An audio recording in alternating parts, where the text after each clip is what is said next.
ئەچینە لای میانێکترمانێ لە ئەڵمانیاوە بەڕێز کاکەمال چۆمانی توێژەری سیاسی چاودێر و شۆڤەکار. کاکەمال سڵاو لێ بێم، کاتت باش، سپاس بۆ بەشداریکردن لەگەڵمان. حەزەکەم زانم خوێندنەوەی تۆ چییە بۆ دۆخی جەنگەکە؟ ئاو جەنگەی کە هەیە بۆ ڕووخاندنی نیزامی ئێرانیە، قۆناغێکە واتون ئەمریکا و ئیسرائیل گەڕانەوەی تێدا نییە؟ سڵاو کاکڕاکۆ، سڵاو بۆ بینەرانی خۆشەویست. هەندەی من ئاگادارم یاخود بەدواداچوون بۆ کردەوەی بینمەوەیە کە جیاوازیەک هەیە بۆ گۆڕینی ڕژێم لە نێوان ئەمریکا و هەروە ئیسرائیلدا. ئەمریکا تا ئێستاش پلانێکی نییە بۆی کە ڕژێم بگۆڕێ، وەکەوەی کە بینیمان لە عێراق یاخود لە ئەفغانستان. ئەو جۆرە ڕژێم گۆڕینە لە استراتیژی ئەمریکادا تا ئێستا نییە و دوا قسەکانی دۆناڵد ترامپیش وا دەرەکەوێ. بەڵام ئەوی هەیە کە یانەوێت جۆرێک لە بیهیڤەر یاخود ڕەوشتی ئەو ڕژێمە بگۆڕن یا هەروەها سەرکردایەتی ئەو ڕژێمە بگۆڕن. لە دوا قسەکانی دۆناڵد ترامپدا لەگەڵ CNN باسی دەوەی کرد کە یانەوێت ئەم ڕژێمە بگۆڕدێ، سەرکردایەتەکەی گرنگ نییە ئایا کەسێکی دینی ئەبێ یاخودنا. وەک خۆی گوتی پەیوەندی زۆر باشیە لەگەڵ کەسانی دینی، تا ئەگەر ئەو کەسەی کە بێتە سەرۆشی ئێران یاخود سەرکردایەتی ئێرانەکە کەسێکە عادلە و کەسێکە لەگەڵ ئیسرائیل باشە و لەگەڵ دژی بەرژۆندیەکانی ئەمریکانیە، ئەوە ئەمریکا کێشەی لەگەڵ نییە. ئەوە ڕێیەکی ئەمریکیە، خود ڕێی دۆناڵد ترامپە. و لە هەمان کاتدا بەڕاستی ئێمە بۆی لە ڕێی دۆناڵد ترامپ تێبگەێنێ بێ بچیتە ناو مێشتی دۆناڵد ترامپ بۆی بزانیتی تێدایە. واتە تێگەیشتنەی قورسە کاکەمال بە بڕای توانی؟ بەڵێ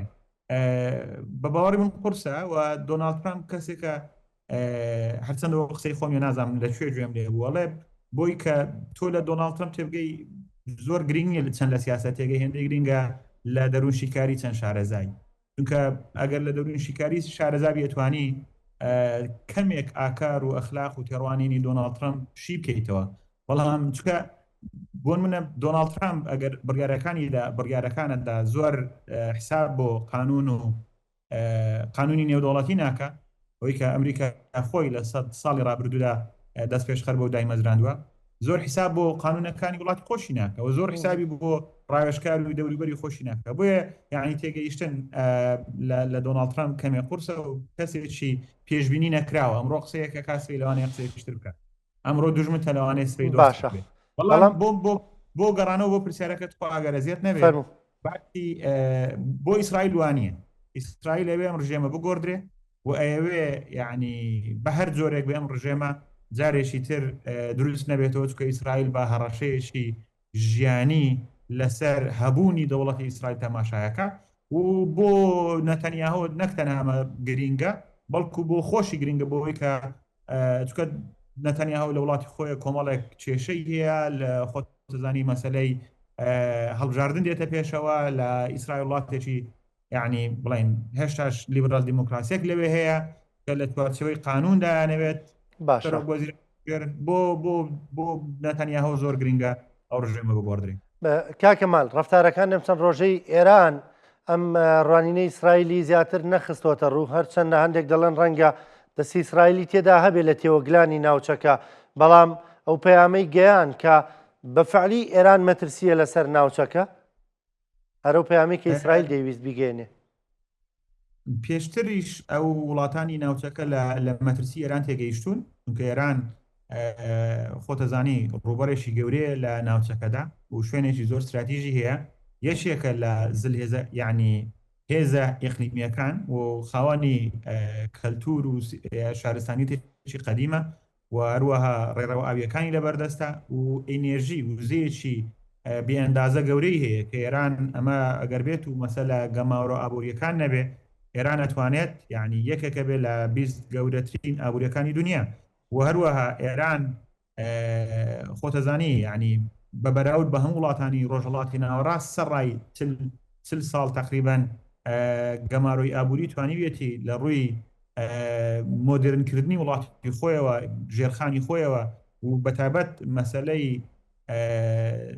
پێشخستنی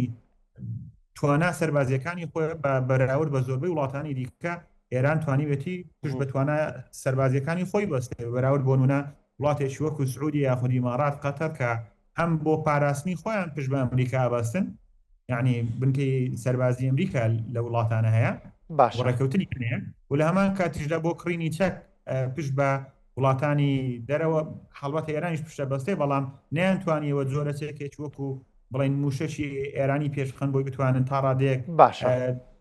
سەروەری وڵاتی خۆیان پارێزن. کاکەمان هەندێک دەڵێن تارگێتەکە چینە نەک ئێران، بەڵام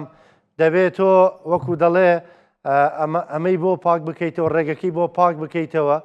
بۆ نمونە لە ڤەنزوێلاوە سەرەتا دەستی پێکرد، بەڵام هەندێک دەڵێن خوێندنەوەکەی ئەمریکا جیاوا ینی هەڵە بوو لەوەی کە پێی وا بۆ ئێرانی هاوشێوەی ڤەنزوێلا دەبێت. ینی ئەو ئابووریە بەهێزەی ئێران کە تۆ باسی دەکەی ئەگەر ئەم ئابووریە بەهێزە ببێتە وڵاتێکی دۆستی ئەمریکی، پێدوانە ینی تەواوی معادلەی ناوچەکە دەگۆڕێ. ئێران پێشتر دۆستی ئەمریکا بووە و نەشی توانیوە یعنی تەنها بەبوونی دۆستی ئەمریکا تەواوی معادلەی ناوچەکە بگۆڕێ. بەر لە 79 ڕژێمیشە نزیکی ئەمریکا بوو و نزیکی ئیسرائیلیش بوو، بەڵام بێگومان زۆر بۆ ئاسایشی ئەمنی قەوم یعنی ئاسایشی وزەی ئەمریکی وەروە ئاسایشی ئەو وڵاتانی کە هاوپەیمانی ئەمریکان لە ناوچەکەدا دۆستایەتی یاخود بێلایەنبوونی ئێران یاخود لاوازکردنی ئێران بۆ ئەمریکا زۆر گرنگە، مەجگە لەوەی کە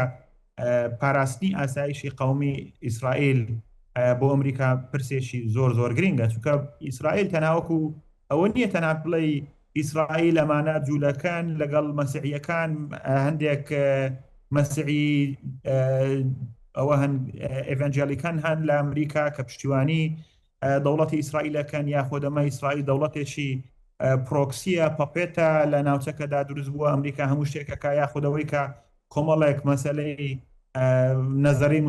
موامەرە لای ئێمە زۆرە کە ئیتر لۆبی ئیسرائیلی و ئیسرائیلەکان جوەکان لە بەروی دەوڵەمەندن لە ناو سیاسەتن، ئەوان بڕیار لەسەر هەموو شتێکەدەن، بڕیار لە بڕیارەکانی بڕیار لەسەر سیاسەتی خارجی ئەمریکادن. لە ڕاستی داوانیە ئیسرائیل خۆی وڵاتێکە لە ناوچەکەدا خزمەتی بەرژۆنیەکانی ئەمریکای کردووە، توانیوێتی ئەمریکا لەو ناوچەیەدا بە بەهێزی بمێنێتەوە. یابوونی ئیسرائیل بە بەهێزی بۆ ئەمریکا گرینگە و ئەو وڵاتانی لە ناوچەکەدا هەن ناچارن ڕێز لە بەرژۆنیەکانی ئەمریکا بگرن، چکە هەم ئەمریکا وایە هەمیش ئیسرائیل وڵاتێکی بەهێزە. خۆ تەزانی ئیسرائیل ئەمڕۆ تا ڕادەیەک بۆتەوە وڵاتێکی هەرجەمۆن لە ناوچەکەدا، هیچ وڵاتێک ناتوانێت لە بەرامبەر ئیسرائیلدا نور بۆ بەرژۆنیەکانی ئیسرائیل دیارکە. بۆی بگەڕمەوە سەر پرسیارەکەت ئەزیێت نەبێت باسی چینیت کرد. خۆ ئێمە ئەزانین ئەم ئۆردە ئەو نیزامە نێودەوڵەتی هەیە و نیزەمە دووەلیەی کە هەیە ئەمریکا لە دوای جەنگی جیهانی دووەمەوە سەرکردایەتیەکە هەمیشە وڵاتە بەهێزەکان هەوڵیانداوە سنوورێک بۆ تاکجەمسەری ئەوەی کە لە دوای 1990ەکانەوە 1990 دەست پێکا دوای ڕوخانی بلۆکی سۆڤیەت بۆ ئەمریکا دروستکەن دوای کۆتایی هاتنی شەڕی سارد. چین یەکێکە لە وڵاتانە کە لە ڕووی ئابووریەوە، لە ڕووی سەربازیەوە، لە ڕووی تەکنۆلۆژیەوە،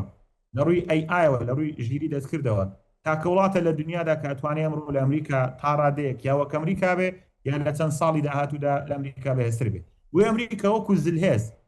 یاخود وەکو ئیمپراتۆریەتێ، ئەمە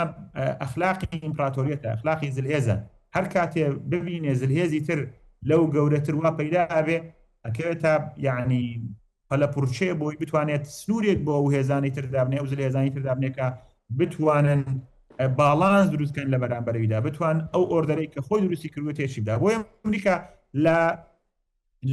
لە وڵاتانی نزیک خۆیەوە دەست پێ کردووە وەسترن هەمسفیە لەوێوە کە هەوڵەدا سنوورێک بۆ پەلهاوێژتنی چین لە ڕووی ئابووری و سیاسی و ئەگەریشیە لە ڕووی سەربازیشەوە دابنێت. ناخۆ خۆتان نەزان چین ئێستا لە منتیقەی دەوروبەری ئەمریکا هیچ بنکەیەکی سەربازی نییە، لە کاتێکدا ئەمریکا سەدان بنکەی سەربازی هەیە لە دنیادا. بەڵام چین گەورە بووە پێویستی بۆ سنوورێکی بۆدان بدرێت بۆ ئەوەی چین لە هاوازکە. ئەمە یەکێکە لەو پرسیارەی کە تۆ کرد، یەکێکە لە نزیکەکان پێویستە ئەو وڵاتانەش لاواز بکەین یا لە چین نزیکن یاخود سەرچاوەیەکن بۆ بەهێزبوونی چین کە ئێران هەم بەهۆی ئەوەی کە ڕووبەرێکی گەورەی هەم ئینێرژیەکەی وزەکەی کە بە دیسکاونت نەوت و گازەکەی بە داشکانێکی زۆرەوە ئەفرۆشێتە چین. باشە کاکەمال هەندێک باز لە تورکیا دەکەن دوای ئێران ڕەنگە تورکیا ئەو دۆستایەتی لەگەڵ چیندا نەبێ و دۆستایەتیشی لەگەڵ ئەمریکادا بە تایبەت لە ئاستی سەرۆکەکان ئەردوغان لەگەڵ دۆناڵد ترامپ ینی پەیوەندێکی زۆر باشی کەسیان هەیە لە نێواندا زۆر جار ترامپ بە هاوڕێکەم ناوی دەبا بەڵام وەکو هەژمونگەرایی تورکیا هەندێک دەڵێن بۆ ئیسرائیل جێگەی مەترسیە بۆیە ئەم هەستی پاوانخوازی و هەژمونگەراییە لە ناوچەکە بۆ ئیسرائیل جێگەی قوبوڵکردن نییە. ئەمە نازانین ئەمە هەمان شت بۆ تورکیا ڕووەدا یاخودنا بەڵام هەوڵێکەیە بەتابەت لە لانی ئیسرائیلەکانەوە لانی کەمە و ترسە دروستەکان و استراتیژیستی تورک پێیان وایە کە هەوڵێکی وە هەیە هەر بۆیەشە مەسەلەی پرۆسی ئاشتیش کە دەستی پێکرد یەکێک لە هۆکارەکانی دەست پێکردنی پرۆسی ئاشتیەوەیە کە بەڕاستی تورکیا پێی وایە کە ئیسرائیل ئەو هەژمونی خۆی لە ناوچەکەدا ئەسەپێنێ و ئەگەر توانیان ڕژێم بگۆڕن لە ئێراندا ئەوە سەرڕێی تورکیاش دێ بەڵام ئێمە بۆی تێبگەین ئایا ئەمریکا لەگەڵ تورکیادا وەکو پێشتر یعنی لە خۆناغدا پەیوەندی ئەمریکا و تورکیا زۆر بەهێزوە دیارە لەگەڵ سوپاکەیدا بەڵام ئێستا سوپایەکەیە لە تورکیادا لە ئەمریکا نزیک نییە بەشێکیان لە رووسیا نزیکن و سوپایەکە ئایدۆلۆژیایکی ئیسلامیانەیە بەهۆی ئەردۆغانەوە و خەونی عوسمانیە نوێیەکان لە دوای 2023 کاتێک ئەردۆغان و ئاکپارتی دێنە سەر حکم و گەورە بووە ئەردۆغان لە بریەوەی چکە لە تورکیادا سەرڕاوی بەرامبەر کورد چۆن بوون بەڵام جۆرێک لە ئەوەیەکە بوو یعنی تا ئێستا شەر ئەو سیستەمە هەیە ئەوەی کە لانی کەم لە ئەوروپا و ئەمریکا پێیان وایە لیبرال دیموکراسیەک لە شەخڵەوسەدا لە تورکیا و ئیسرائیلدا هەبووە بەڵام ئەو جۆرە دیموکراسی کە ئەوان پێیان وابوو لە تورکیادا هەیە وردە بەهۆی ئەردۆغانەوە لە پاشەکشەدا بووە و ئەردۆغان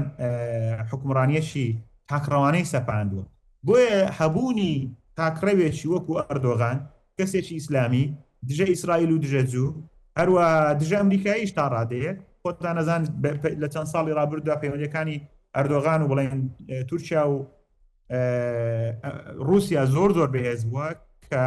هەبوونی تورکیا لەو ناوچەیەدا و ئەو هەموو گرنگی هەیە بۆ ئەمریکا و بۆ ناتۆ ئەوەیە کە بتوانن سنوورێک بۆ پەلهاوێژی و بۆ هەژمونی رووسیا لە شەرق ئەوسەدا دیارکەن لە کاتێکدا ئەردۆغان یاخود تورکیا هێندەی تر لە رووسیا نزیک بوویەوە مەسەلەی S-400 وەروە زۆر پرسیتر لە هۆکارێکی تریشکە ئیسرائیل نایەوێ ئەو پەلهاوێژیانی ئەردۆغان گەورە بێت لە ئێستادا دوو یعنی هۆکار زۆرن بەڵام ئێستا لە سووریادا هێزێکەیە کە پێشتر هێزێک بۆ تیرۆریز بوونە لەلایەن ئەمریکاوە لە ناو لیستی تیرۆردا بوون و سەرۆکەکەی چی پێڵێن باونتێکی لەسەر بوو 8 ملیۆن دلار هەر کەسێک شوێنی بدۆزێتەوە بەڵام ئەمڕۆوانە حکومڕانی سووریان و ئەمانە لە تورکیا نزیکن و خۆتان نەزانن یعنی ئایدۆلۆژیای سونی ئیسلامی تیرۆریست هەمیشە ئایدۆلۆژیا ئەرێ لەوانەیە ئەمڕۆ پراگماتیستە بەڵام ئەگەری هێزپەی بە جۆرێشتر بگۆڕێ و ئەم هێزە کە سووریا نزیشی هاوسنوورە لەگەڵ ئیسرائیل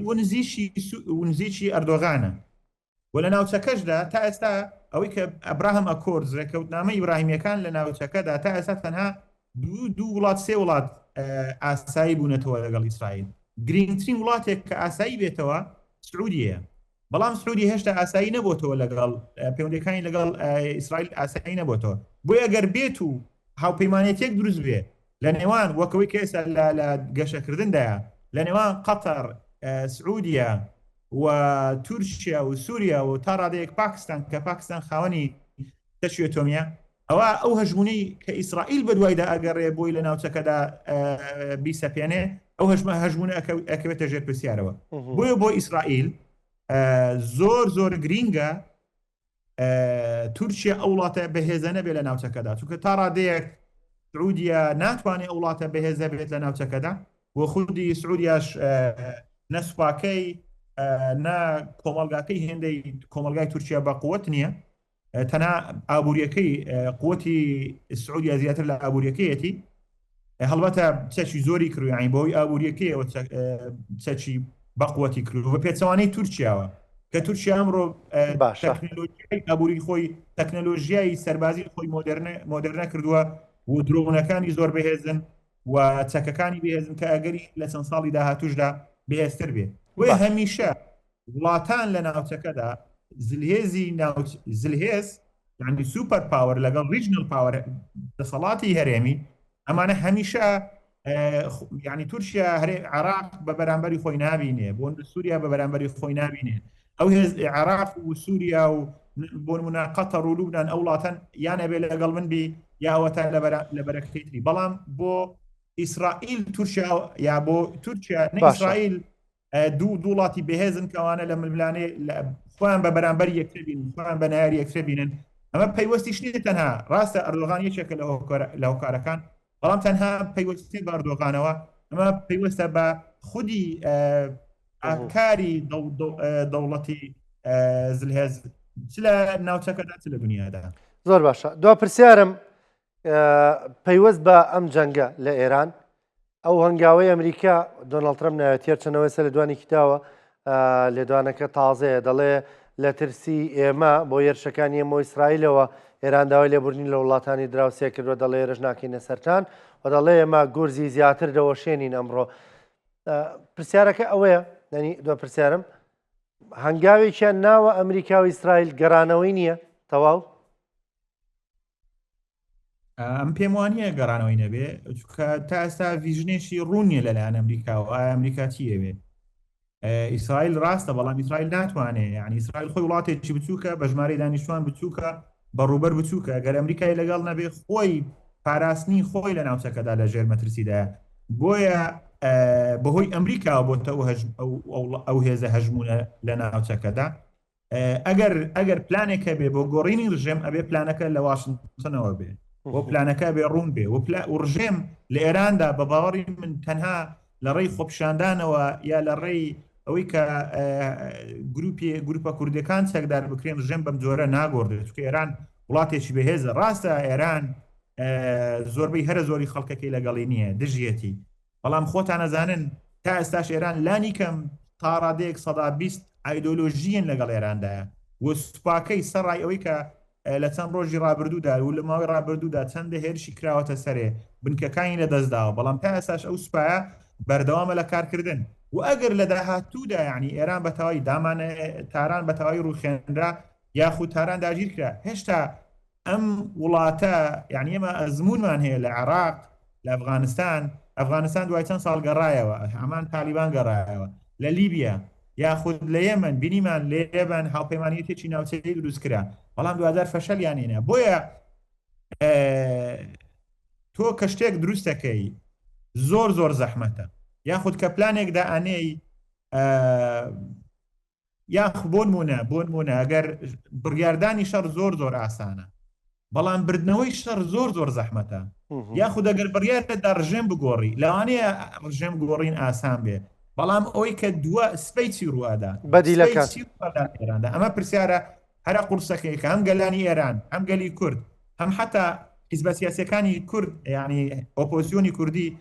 و کۆمەلگای نێودەوڵەتی نەیتوانیوە لەلایەن ئەمریکاوە وەڵامێکی باشی دەستکەوێ بۆی بتوان بێکەوە کار بکەن و باوەڕیان بەوە هەبێکە بەڵێ توانن ڕژێم لە ئێراندا بگۆڕێ بەڵام ئەوی کە گرینگە ئەم ڕژێمەی کە لە سەردەمی لەگەڵ کوشتنی خامنەیی ڕژێمێک نەما بە ناوی ئەو کۆماری ئیسلامیە یعنی وەکو ڕابردوو شتێکە دروستە بێ ئەوەی کە دروستە بێ ئێمە نازانین یعنی ئایا بەردەوامیدانە بێ وردە ریفۆرم بکە بۆ نەمشتەبا بێ وەکو کوڕەکەی ببێتە ڕێبەر یاخود کەسێک لە ناو سوپادا هێنن وەکو میسر شتێک دروستەکەن لە پشتەوە حکومەکە و کەسێک سەرۆکە یاخود ئایا ئەمە ئەنجومەنێ دروستەکەن ئەم پرسیارانە پرسیاری زۆر قورسن و ئێمە ناتوانین وەڵامیان دەینەوە و ئەمریکاش نەیتوانی وەڵامی داتەوە بۆیە نەیتوانیوەتە ئێستا لانی کەم ناو خۆیدا هاوپەیمانێتێک دروستکە تەنانە لەسەر ئاستی ئیقلیمی و لەسەر ئاستی نێودەوڵەتیش نەیتوانیەوە پلانێک دانێ بۆیە وڵاتە عەرەبیەکانیش تا ئێستا سەرڕایەوەی وا هێرشیان نەگرێتە سەرێ بەڵام بە قووەترین وەڵامدانەوەیان تەنها بەیاننامەیە بوو. سپاس دەکەم بەڕێز کاک کەمال چۆمانی ڕۆژنامەنووس شۆڤەکاری سیاسی سپاس دەکەم سپاس بۆ بەشداریکردنت لەگەڵمان بۆ خستنەڕووی ڕوانینی خۆت لەسەر جەنگەکە. خۆشەویستان ڕووماڵی بەرنامەی پرسی ڕۆژ لەم 2 ساعتەدا بۆ شیکاری بۆ جەنگەکە کۆتاییات تا پێتانەگەینەوە هەرساغ و سەلامەت بن خی گەورە کوردستان بپارێزێ ئەمن و ئاسایش و ئارامی بۆ کوردستان بپارێزێ و هەموو لایەکان پارێزراو بن.